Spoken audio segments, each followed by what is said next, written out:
Japan में ban Bharat के आम। भारत के आम बहुत फेमस है। आप और हम हर घर में अभी आम पहुंच रहे हैं। सीजन ही है आम का। हर इंसान चाहता है कि आम अपने घर के लोगों का जो स्वाद है उसे बढ़ा सके, लेकिन यही आम जापान में बैन कर दिया गया है। अब आप सोच रहे होंगे कि भाई जापान ये हिमाकत कैसे कर सकता है? हमारे यहां जिसे फलों का राजा कहा जाता है वो आम जापान क्यों नहीं खरीद रहा है? क्यों जापान को इस आम से दिक्कत है? तो आम फलों का राजा कहलाता है, सबको यह भाता है, लेकिन इस आम पर भी अब सवाल उठने लगे हैं। सवाल किसने उठाए हैं और क्या आरोप है, यह सब आपको विस्तार से बताऊंगा। लेकिन इससे पहले यह जान लीजिए कि भारत को आम की एक से एक नस्ल के लिए जाना जाता है। एक से एक। भारत तो ऐसा देश है जिसमें एक पेड़ पर न जाने कितने किस्म के आम एक पेड़ पर लग जाते हैं। दुनिया का सबसे बड़ा उत्पादक देश आम के मामले में भारत है।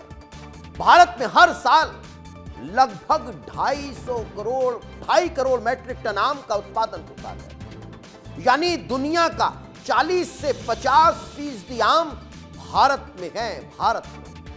भारत में आम खूब खाया जाता है, इसलिए 99% हिस्सा खुद भारत में इस्तेमाल होता है। यानी भारत में जितना आम पैदा होता है उसका 99% हिस्सा भारत के लोगों के लिए होता है।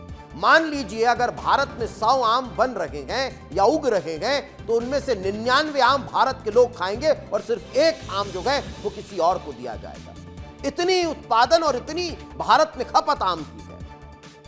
लेकिन जो बाकी बचा हुआ आम है ना, बाकी बचा हुआ 40 से 50 हजार मीट्रिक टन आम भारत एक्सपोर्ट कर देता है। मतलब भारत हर साल लगभग 500 करोड़ के आम विदेश बेचता है। 500 करोड़ के आम।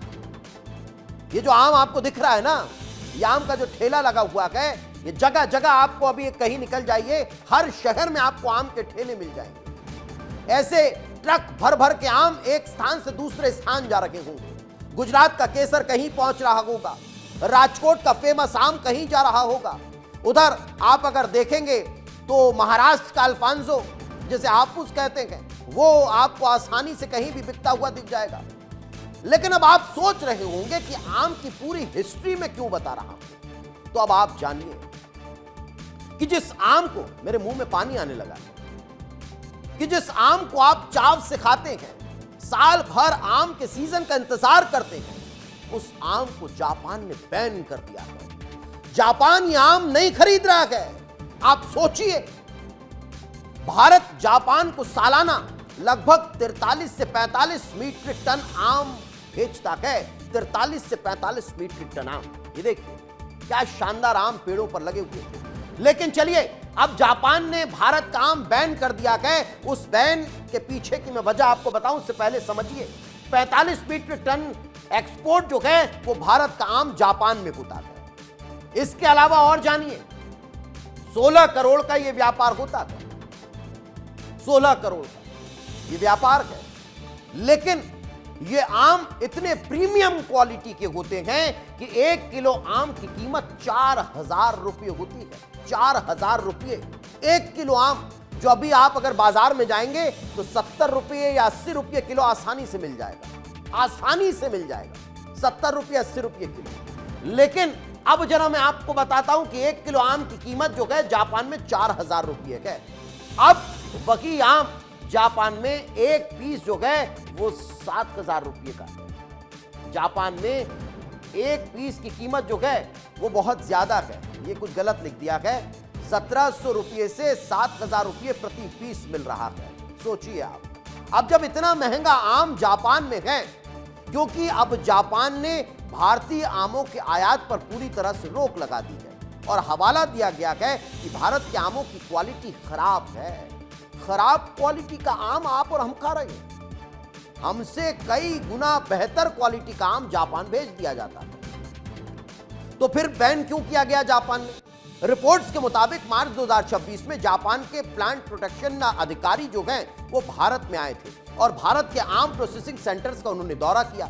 इस जांच के दौरान अधिकारियों को यह लगा कि भारतीय सेंटर्स पर कीड़ों को मारने वाली जो फ्यूमिगेशन और डिसइंफेक्शन रूल्स है उसका सही तरीके से पालन नहीं हो रहा है, उन्हें फॉलो ही नहीं किया जा रहा है। यानी बहुत आसान भाषा में समझे तो आम के अंदर के कीड़ों को मारने के लिए उन्हें धुएं में रखा जाता है और बिना केमिकल वाली प्रोसेस का इस्तेमाल किया जाता है। लेकिन भारत में ऐसा करने के बजाय कीटनाशक का इस्तेमाल किया जा रहा था। हाँ, फिर से सुन लीजिए, यह आपको सबको पता है, मुझे भी पता है, फिर भी मेरे घर अभी जाते समय आम लेकर के जाऊंगा। कीटनाशक का इस्तेमाल हो रहा है। यही वजह है कि जापान ने 20 साल के बाद भारतीय आमों पर बैन लगा दिया है। जापान में दरअसल फ्रूट फ्लाई जैसे जो बाहरी कीड़े हैं उनको लेकर जीरो टॉलरेंस की पॉलिसी है, जीरो टॉलरेंस की। वो इसको मानते ही नहीं है कि भाई ये गंदगी हम खा ही नहीं सकते। यानी थोड़ी सी भी लापरवाही अगर है तो थोड़ी सी भी लापरवाही और थोड़ी सी भी उसे नजरअंदाज करने वाली जो आदत है वो वहां बर्दाश्त नहीं होती है। और यही कारण है कि उन्होंने भारत को नुकसान पहुंचाया है और न सिर्फ भारत को नुकसान पहुंचाया है बल्कि विदेश में भारत की बेइज्जती करवा दी है। अंतर्राष्ट्रीय मार्केट में अब भारत के आमों में कमी आएगी और प्रोसेसिंग यूनिट्स की वजह से नुकसान अलग झेलना पड़ेगा, न सिर्फ व्यापारियों को बल्कि किसानों को भी।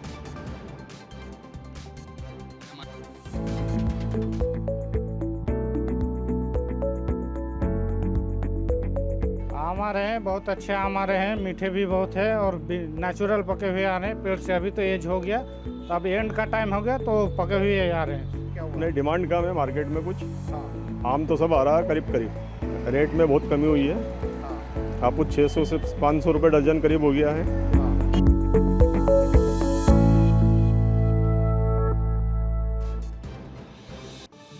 वैसे तो जापान भारत के आमों का सबसे बड़ा खरीदार देश नहीं है, लेकिन प्रीमियम आमों का बहुत बड़ा ग्राहक है, तो इससे झटका प्रीमियम क्लास पर ज्यादा आने वाला है। अब इससे भारतीय मार्केट में क्या असर पड़ेगा यह भी जानना बेहद जरूरी है, बेहद जरूरी है। जब इनका क्वालिटी टेस्टिंग फेल होता है या जो सिक्योरिटी चेक पास नहीं कर पाते हैं, ये जो भी उनके पैमाने हों, जो FDA डिपार्टमेंट है, तो फिर ये लोग बैन कर देते हैं। और अभी भी ऐसा ही हुआ है जापान में कि उनका एक डेलीगेशन आया था और उन्होंने कुछ जगह विज़िट किया और उनकी रिपोर्ट नेगेटिव आई तो उन्होंने बैन कर दिया। हालांकि मांग जापान में, US में और पूरे वर्ल्ड में आमों की बहुत ज़्यादा है, लेकिन अगर हम सावधानी नहीं रखेंगे तो फिर नुकसान भी है। तो जापान में जो आम बैन कर दिया गया है वो अब भी भारत में खाया जा रहा है। अब सोचिए कि 99% आम तो भारत में खपा दिया जा रहा है, यानी जो विदेश में नकारा जा रहा है उसे भारत में डकारा जा रहा है। जो आप और हम खा रहे हैं, सोचिए, अरे जहर खा रहे हैं साहब, और खा क्या रहे हैं, खिलाया जा रहा है। मौसमी फल नहीं खाएंगे क्या? खाएंगे, लेकिन क्यों इतने पैदावार करना? चंद पैसों के लिए ज्यादा पैदावार की धांधली से क्या हो जाएगा? और यह धांधली सीधे आम आदमी के स्वास्थ्य पर असर डाल रही है। वही आम आदमी, वही खेत, वही क्वालिटी विदेश में रिजेक्ट हो रही है, तो फिर भारत में आखिर क्यों खपाई जा रही है, क्यों खिलाया जा रहा है? क्या मुनाफे के लिए लोगों की सेहत से इसे ही खिलवाड़ होता रहेगा? ज्यादा चमकदार आम, जल्दी पकाने की होड़, ज्यादा उत्पादन का लालच और नियमों में लापरवाही, यह अब सीधे आम आदमी की थाली पर पहुंच रहा है। जिम्मेदार लोग आंखें मूंद लेते हैं, जांच कागजों में ही सिमट जाती है, लेकिन बाजार में वही आम सड़कों पर बिकता है। अरे क्या हो जाता है? ज्यादा उत्पादन में आम 20 रुपए किलो मिलने लगता है क्या? 10 रुपए किलो बिकने लगता है क्या? नहीं बिकता साहब, वही 60, 70, 80, 90, 100 रुपये खरीदते हैं हम। फिर क्यों इतना महंगा? फिर क्यों इतना उत्पादन जो खाने योग्य नहीं है? मां तो गाइए ना, ज्यादा कम कर दीजिए।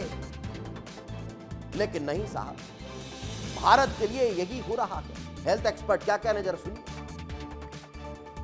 यह आम जब ज़मीन पे गिरता है तो ये मिट्टी में चले जाते हैं और मिट्टी से फिर पूर्ण रूप से विकसित होकर के मक्खी बनते हैं। अगर ये मक्खी के द्वारा संक्रमित आम को रखा जाएगा देर तक तो इसमें मिठास के कारण से दूसरे बैक्टीरिया भी ग्रो करेंगे, या और जिसके बारे में मैंने बताया कि इसमें फिर उससे दस्त लग सकते हैं, उल्टियाँ हो सकती हैं, पेट खराब हो सकता है और अन्य प्रकार की बैक्टीरिया की बीमारियाँ भी हो सकती हैं। शायद यही कारण होगा कि जापान ने अगर यहाँ से गए हुए कुछ आमों की खेप में इस प्रकार की ओरिएंटल फ्रूट फ्लाई के इन्फेक्शन मिले होंगे तो उन्होंने उसको रोक दिया होगा। लेकिन मेरे इतने गुस्सा करने से कुछ नहीं जाने वाला है। मैं भी अभी घर जाते समय आम खरीदूंगा और घर ले जाऊंगा। बस इतना होगा, उसे 4 बार पानी से धो लूंगा और वही मैं भी खाऊंगा, परिवार को भी खिलाऊंगा। लेकिन फिर भी जिम्मेदारों को जागना चाहिए, क्योंकि यही आम उस तरबूज के जैसे न साबित हो जाए जिसने कई लोगों को इस दुनिया से रुखसत कर दिया।